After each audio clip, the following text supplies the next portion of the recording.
Kappa yang berarti anak sungai adalah sejenis makhluk legendaris yang dipercaya menghuni wilayah perairan seperti sungai, danau, atau rawa-rawa.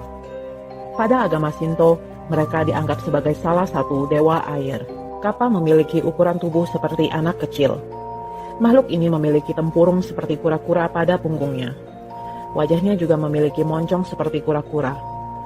Kulitnya bersisik seperti reptil, telapak tangan dan kakinya lebar dan berselaput. Giginya tajam seperti hewan buas, dan yang paling uniknya lagi, Kappa memiliki cekungan di kepalanya yang dapat menampung air. Mereka juga dikatakan berbau seperti ikan dan dapat berenang seperti ikan.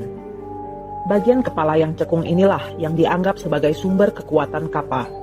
Ketika ingin berada jauh dari air, cekungan ini harus dipenuhi air. Bila air di cekungan atas kepala tumpah, maka Kappa tidak dapat bergerak lagi. Meskipun ia tampak seperti kura-kura, jangan samakan makhluk ini dengan superhero seperti kura-kura ninja ya.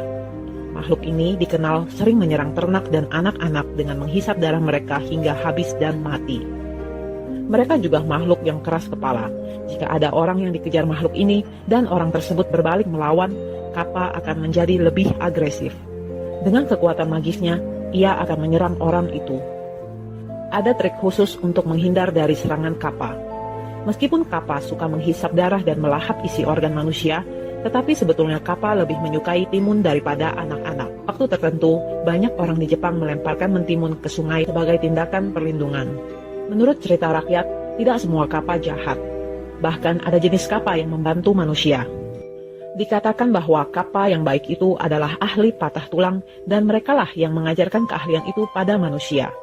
Mereka juga dikenal suka membantu para petani untuk mengairi sawah.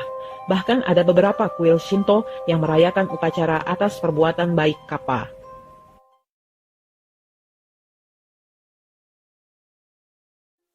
Yuki Onna adalah sosok wanita salju yang berparas cantik, berkulit pucat, berambut hitam panjang dan berpakaian kimono putih. Kulitnya yang pucat atau bahkan transparan membuatnya tampak berbaur dengan bentang alam bersalju. Tatapannya tajam dan meneror manusia. Ia juga melayang di atas salju sehingga tidak meninggalkan jejak kaki. Yuki Onna biasanya datang pada saat badai salju. Yuki Onna bisa menjadi sosok yang jahat, namun terkadang bisa menjadi sosok yang baik pula. Yuki Onna kadang menampakkan diri pada para pengelana yang terjebak dalam badai salju dan menghembuskan angin dingin untuk membekukan mereka sampai mati. Ia juga suka mendatangi rumah warga dan membekukan orang-orang yang ada di dalamnya. Namun, seperti salju, Yuki Onna juga memiliki sisi yang lembut. Kadangkala ia membiarkan korbannya pergi dengan berbagai alasan. Dalam sebuah legenda mengenai Yuki Onna yang paling terkenal, ia membiarkan seorang pemuda tetap hidup karena ketampanan dan usia yang masih muda. Ia membuat perjanjian dengan pemuda itu untuk tidak pernah menceritakan keberadaannya. Beberapa tahun kemudian, pria itu menikah dengan wanita cantik bernama Oyuki. Yuki berarti salju. Mereka hidup bahagia serta memiliki beberapa anak. Namun selama bertahun-tahun, Oyuki tidak mengalami proses penuaan. Sampai suatu hari, pria itu berkata kepada Oyuki bahwa tiap kali ia menatapnya lekat-lekat, ia teringat akan peristiwa aneh yang ia alami pada saat masih muda. Ia berkata bahwa ia pernah melihat wanita cantik seperti Oyuki. Ia tidak tahu apakah itu hanyalah mimpi atau sesungguhnya itu merupakan perjumpaannya dengan Yuki Onna. Mendengar penuturan suaminya, Oyuki marah dan mengakui bahwa wanita yang ia lihat pada waktu itu adalah dirinya. Oyuki juga mengancam akan membunuhnya apabila ia menceritakan kisah itu kepada orang lain. Oyuki tidak mampu membunuh pria itu karena mempertimbangkan kehidupan anak-anak mereka. Setelah berpesan pada suaminya untuk merawat anak-anaknya, Oyuki pun pergi meninggalkan mereka. Walaupun ia telah meninggalkan anak-anaknya, Yuki Onna tetap memperhatikan anaknya dari dunianya. Nuka-Kubi sendiri memiliki makna leher yang bisa dilepas. Mirip seperti Roku-Rokubi, makhluk ini berwujud seorang wanita biasa pada siang hari. Namun yang membedakan adalah ketika malam tiba, Nuka-Kubi melepaskan kepalanya dan terbang mencari mangsa. Nuka-Kubi juga dikenal lebih ganas dari Roku-Rokubi. Saat menemukan korban, kepala terbang ini akan menjerit untuk menakuti korbannya dan kemudian menggigit mangsanya itu. Makanan kesukaannya adalah daging manusia. Pada siang hari, Nuka-Kubi hidup normal dan berusaha membaur dengan masyarakat. Terkadang mereka hidup berkelompok dan berpura-pura sebagai satu keluarga. Mereka memiliki ciri yang khas, yaitu memiliki garis merah di lehernya yang merupakan tempat terlepasnya kepala. Mereka selalu berusaha untuk menyembunyikan tanda ini. Sementara kepalanya terbang berkeliaran mencari mangsa, tubuh Nukekubi menjadi benda mati. Ini adalah kelemahan Nukekubi. Jika kepala Nukekubi tidak dapat menemukan tubuhnya sampai matahari terbit, maka Nukekubi itu akan mati. Jadi, jika Anda ingin membunuh Nukekubi, Anda hanya perlu mengetahui keberadaan tubuhnya dan memusnahkan tubuhnya, atau menyembunyikannya. Tentu saja Nukekubi menyembunyikan tubuhnya dengan baik sebelum melepaskan kepalanya.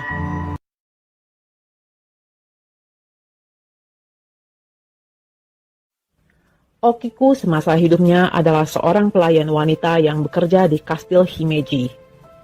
Okiku memiliki paras yang cantik sehingga menarik salah satu pengikut tuannya, yaitu seorang samurai bernama Aoyama. Aoyama berusaha untuk mendekati Okiku, namun selalu saja ditolak. Cinta ditolak, siasat keji dimulai. Aoyama menyembunyikan salah satu dari 10 piring berharga milik tuannya. Aoyama kemudian memanggil Okiku, berpura-pura menanyakan keberadaan piring berharga itu. Okiku merasa ketakutan. Bagaimana tidak?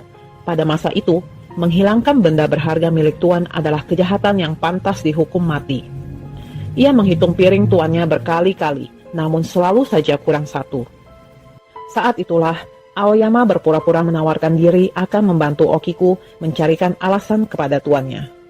Asal, Okiku bersedia menjadi kekasihnya. Meskipun Okiku takut dihukum mati, namun ia tetap menolak permintaan Aoyama. Lagi-lagi ditolak. Kali ini Aoyama betul-betul marah dan dendam. Aoyama menyiksa Okiku dengan kejam. Meskipun disiksa berkali-kali, Okiku tetap menolak untuk menjadi kekasih Aoyama. Hingga pada akhirnya, Aoyama membunuh Okiku dengan menebaskan pedangnya dan menjatuhkan mayatnya ke dalam sumur. Sejak saat itu, setiap malam arwah Okiku keluar dari sumur dan mencari piring yang hilang di kastil. Ia akan menghitung piring dari piring ke-1 hingga ke-9. Dan setelah itu, ia akan berteriak hingga terdengar ke seluruh kastil. Konon katanya orang yang mendengar suara Okiku akan terkena sakit parah, sedangkan yang mendengarnya menghitung dari awal hingga angka ke-9 akan mati. Akhirnya majikan kastil memanggil seorang pendeta untuk mendoakan arwah Okiku agar tidak penasaran lagi. Arwah Okiku keluar dari sumur dan mulai menghitung piring. 1, 2, 3, 4, 5, 6, 7, 8. Sebelum ia mulai berteriak, pendeta yang telah menunggu kedatangannya meneriakkan angka 10. Arwah Okiku akhirnya merasa tenang karena seseorang telah menemukan piring ke-10 yang hilang. Sejak saat itu, Okiku tidak pernah lagi menghantui kastil tersebut. Kisah ini adalah kisah yang menginspirasi terciptanya kisah Sadako dalam film The Ring. Sekian dulu Anasto kali ini. Terima kasih telah menyaksikan dan sampai jumpa di kisah selanjutnya.